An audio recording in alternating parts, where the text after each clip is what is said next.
उन्नाव में बवाल के बाद एक्शन की बारी है। कट्टरपंथियों के हंगामे के बाद पुलिस ने मोर्चा संभाल लिया है। 25 से 30 लोगों के खिलाफ एफआईआर दर्ज हो गई है। 6 उपद्रवियों को हिरासत में ले लिया गया है।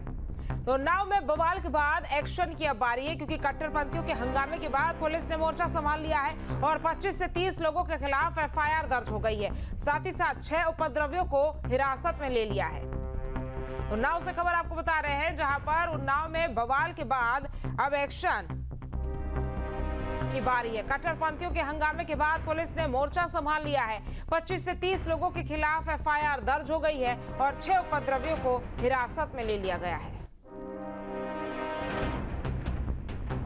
मोहल्ले में गई थी, जहाँ पे सूचना मिली थी। वहाँ पे कुछ महिलाओं और कुछ पुरुषों द्वारा पुलिस के कार्य में बाधा पहुंचाया गया था, जिसको हल्का सा बल प्रयोग करके वहां से उनको हटा दिया गया है और मौके से 6 लोगों को गिरफ्तार किया गया है और मुकदमा पंजीकृत करके अन्य आवश्यक विधिक कार्रवाई की जा रही है। और उन्नाव में जुलूस के दौरान पुलिस पर पथराव हुआ है। पथराव के दौरान कई लोगों को चोट आई है। भीड़ पर विवादित नारा लगाने का भी आरोप है। पुलिस को लाठीचार्ज करना भारी पड़ गया है। तनाव को देखते हुए कई थानों की फोर्स तैनात हो गई है। उन्नाव में जुलूस के दौरान पुलिस पर पथराव का मामला सामने आया है। पथराव के दौरान कई लोगों को चोट आई है। भीड़ पर विवादित नारा लगाने का भी आरोप है। पुलिस को लाठीचार्ज करना पड़ा है। तनाव को देखते हुए कई थानों की फोर्स तैनात कर दी गई है। 2 तस्वीरें आपकी टीवी स्क्रीन पर हम आपको दिखा रहे हैं। पहली तस्वीर जहां भदोही में सर तन से जुदा के नारे लगे, तो वहीं उन्नाव की तस्वीर आपको दिखा रहे हैं, जहां पर सड़कों पर बवाल देखने को मिल रहा है। तो भदोही और उन्नाव की ये 2 तस्वीर आपकी टीवी स्क्रीन पर आप देख सकते हैं। आई लव मोहम्मद पोस्टर को लेकर जिस तरह से बवाल हो रहा है, उसके बाद की प्रदर्शन की तस्वीरें आपकी टीवी स्क्रीन पर आप देख सकते हैं। भदोही में सरतन से जुदा के नारे लगे, तो उन्नाव में सड़कों पर उतरकर बवाल लोग करते हुए नजर आए। ये 2 तस्वीरें आपकी टीवी स्क्रीन पर आप देख सकते हैं। जुलूस निकालकर एफआईआर वापस लेने की मांग की जा रही है और पुलिस ने कहा है कि आई लव मोहम्मद पर एफआईआर नहीं हुई है।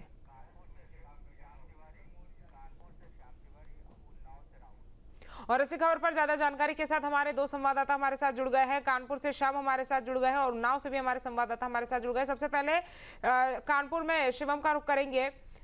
शिवम, जिस तरह से, माफ कीजिएगा, शाम का रुख करूंगी। शाम, जिस तरह से ये पूरा विवाद अब गर्माता जा रहा है, क्या कुछ आप देख पा रहे हैं और क्या कुछ तस्वीर कानपुर की है और पुलिस की किस तरह से अब इस पूरे मामले पर कार्रवाई आगे बढ़ रही है, क्या अपडेट? देखिए, आपको बता दें कि पूरा मामला जिस तरीके से तूल दिया जा रहा है, इस तरीके का मामला है ही नहीं। आपको बता दें कि आई लव मोहम्मद लिखा हुआ बैनर जरूर हटाया गया, लेकिन इस बैनर को हटाने को लेकर के कोई कार्रवाई नहीं की गई है। पुलिस बार बार स्पष्टीकरण दे रही है कि जो कार्रवाई हुई है वो एक नई परंपरा को शुरू करने को लेकर के हुई है।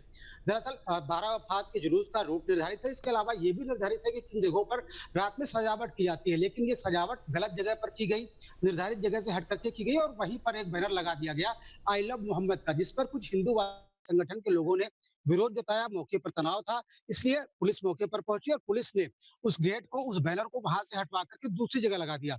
लेकिन इसके बाद आरोप यह है कि तमाम मुस्लिम युवक जब 12 वफात के जुलूस को लेकर के निकले, इस दौरान उन्होंने रास्ते में जम करके हंगामा किया। कई जगहों पर जहां पर हिंदू संगठन के लोगों के बैनर लगे हुए थे, हिंदू देवी देवताओं के बैनर लगे हुए थे, उन्हें उन्होंने फाड़ने का काम किया। इसके आधार पर पुलिस ने शिकायत के आधार पर जांच करना शुरू किया, तमाम सीसीटीवी फुटेज खंगाले। इसके बाद ये पुष्टि हुई कि फला गाड़ी पर सवार लोगों ने बैनर फाड़ने का काम किया। कुछ लोगों के नामजद नाम भी सामने आए। तो ऐसे में पुलिस ने 8 से 10 लोगों को नामजद करते हुए और 25 लोगों के ऊपर एफआईआर दर्ज की। लेकिन इस एफआईआर के दर्ज होने के बाद ही इसे मोहम्मद से जोड़ करके देखा जा रहा है और कहा जा रहा है कि आई लव मोहम्मद लिखे जाने के बाद ये एफआईआर दर्ज की गई है और उस बैनर को लगाने की वजह से एफआईआर दर्ज की गई है।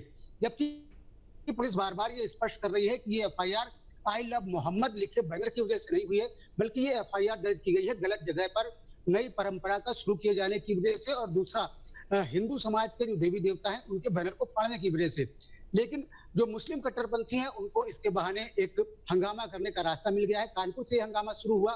कानपुर में कई जगहों पर प्रदर्शन किए गए, आई लव मोहम्मद के प्रदर्शन किए गए, नारेबाजी की गई। लेकिन इसके बाद जिस तरीके से बयानबाजी सामने आई, चाहे AIIM के असदुद्दीन ओवैसी का बयान ले लिया जाए या तमाम दूसरे जो मुस्लिम नेता उनके बयान लगातार आग में घी डालने का काम कर रहे हैं। वो लगातार ये कहने का काम कर रहे हैं कि मोहम्मद की शान में हम अपनी जान को कुर्बान कर सकते हैं। लेकिन निश्चित तौर पर जिस तरीके से पुलिस ने एफआईआर दर्ज की, जो तहरीर है, और उसके अलावा पुलिस के अधिकारी जो स्पष्टीकरण दे रहे हैं, वो यही कह रहे हैं कि आई लव मोहम्मद बैनर का इस पूरे प्रकरण से कोई लेना देना नहीं है। सिर्फ बैनर पर आई लव मोहम्मद लिखा हुआ था, बल्कि जो एफआईआर हुई है वो गलत परंपरा को शुरू करने पर, तनाव पैदा करने पर और दूसरे समाज के जो बैनर है उनको फाड़ने पर की गई है। लेकिन मुस्लिम समाज के जो कट्टरपंथी लोग हैं वो इस बात को समझना नहीं चाहते। यही वजह है कि हंगामा लगातार बढ़ता जा रहा है। कानपुर शुरू हुआ ये हंगामा देश के तमाम हिस्सों में पहुंच चुका है और लगातार नारेबाजी, विरोध प्रदर्शन और साथ ही साथ बयानबाजी का सिलसिला लगातार जारी है। जरूरत इस बात की है कि मुस्लिम कट्टरपंथी इस बात को समझे, एफआईआर को सही से पढ़ें और समझने की कोशिश करें जो एफआईआर हुई है वो किस मुद्दे पर हुई है। कहीं पर भी आई लव मोहम्मद को लेकर के कोई भी ऐतराज नहीं था, कोई भी नाराजगी पुलिस की तरफ से नहीं था। पुलिस ने एक्शन भी इस पर नहीं किया है। बिल्कुल, यानी कि श्याम जो पूरा मुद्दा था, जो एफआईआर है, उसको एक अलग ही रूट दे दिया गया, एक अलग उसको डाइवर्ट कर दिया है। उन्नाव से राहुल भी हमारे साथ लगातार बने हुए हैं। राहुल, उन्नाव में फिलहाल क्या स्थिति है? ये जो पोस्टर को लेकर एफआईआर की बातें आ रही है, पुलिस का एक्शन भी उन्नाव में देखने को मिला है, उपद्रवियों की गिरफ्तारी भी हुई है, क्या कुछ स्थिति फिलहाल उन्नाव में बनी हुई है? उन्नाव में जिस तरीके से कल रात बवाल होता है, पुलिस पे पथराव होता है, हंगामा होता है, जिसके बाद पूरा मामला तूल पकड़ता है, उसके बाद चाहे उन्नाव के एसपी जेपी सिंह हो या डीएम उन्नाव गौरव काठी हो, पूरी तरीके से सीधे तौर पे मॉनिटरिंग कर रहे हैं और लगातार ताबड़तोड़ कार्रवाई उन उपद्रवियों के खिलाफ की जा रही है जिन्होंने आपसी सौहार्द बिगाड़ने का काम किया है। अभी तक 8 नामजद तो 25 से 30 अज्ञात लोगों के खिलाफ गंभीर धारा में एफआईआर दर्ज हो चुकी है। बलवा है, मारपीट है, सरकारी कार्य में बाधा है, बच्चों को उकसाने समेत कई गंभीर धाराएं लगाई गई। सबसे महत्वपूर्ण बात इसमें ये है कि जुलूस में, क्योंकि जो लोग थे उन्होंने बच्चों को आगे करके जुलूस निकाला आई लव मोहम्मद की तख्तियां लेकर। प्रशासन ये बार बार स्पष्ट कर रहा है, उन्नाव एसपी बार बार स्पष्ट कर रहे हैं, उन्नाव डीएम बार बार स्पष्ट कर रहे हैं कि जो कानपुर में एफआईआर हुई है वो आई लव मोहम्मद के लिखने पर नहीं हुई, बल्कि एक नई परंपरा और वहां पे जो स्थितियां बिगड़ी है उसके खिलाफ हुई है। फिलहाल जो उन्नाव पुलिस है वो लगातार जो शहर काजी है मौलाना निसार अहमद मिसबाही, उनके संपर्क में है। उनसे इसी जो कोतवाली सदर वहां पे सीओ है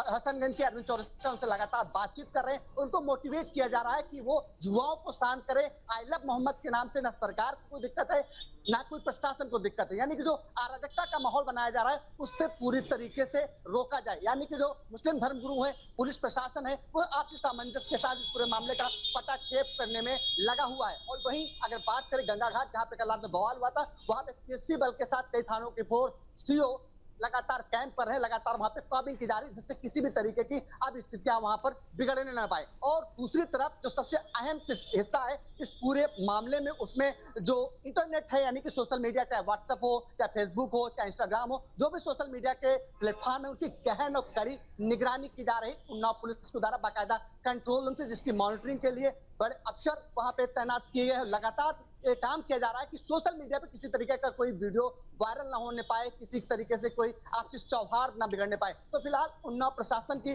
पहली प्राथमिकता है कि जो मुस्लिम धर्मगुरु हैं उनके साथ बैठक करके पूरे मामले का पटाक्षेप किया जाए। वहीं एसपी उन्नाव ने स्पष्ट कर दिया है इस जो बवाल हुआ है, पुलिस कैंप पे हमला हुआ है, पथराव हुआ है, उसमें जो भी लोग शामिल हैं उनके खिलाफ कड़ी कार्रवाई की जाएगी। जी बिल्कुल, आप दोनों का हमारे साथ जुड़ने के लिए और तमाम जानकारी हम तक पहुंचाने के लिए बहुत बहुत शुक्रिया।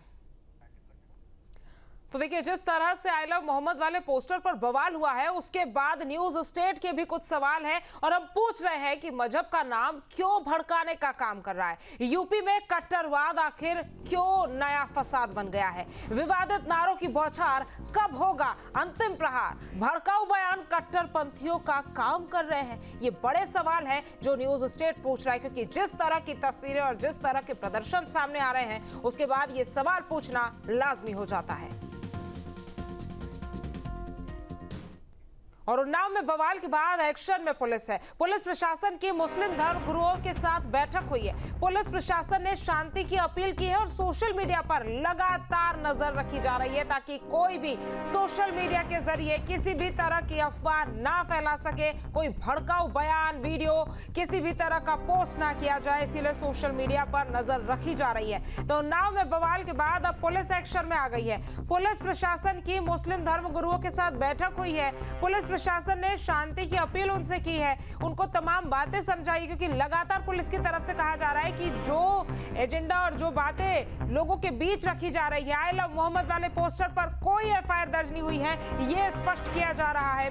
यही वजह है कि धर्म गुरुओं से बात की है कि शांति की अपील वो करें और सोशल मीडिया पर भी लगातार नजर रखी जा रही है।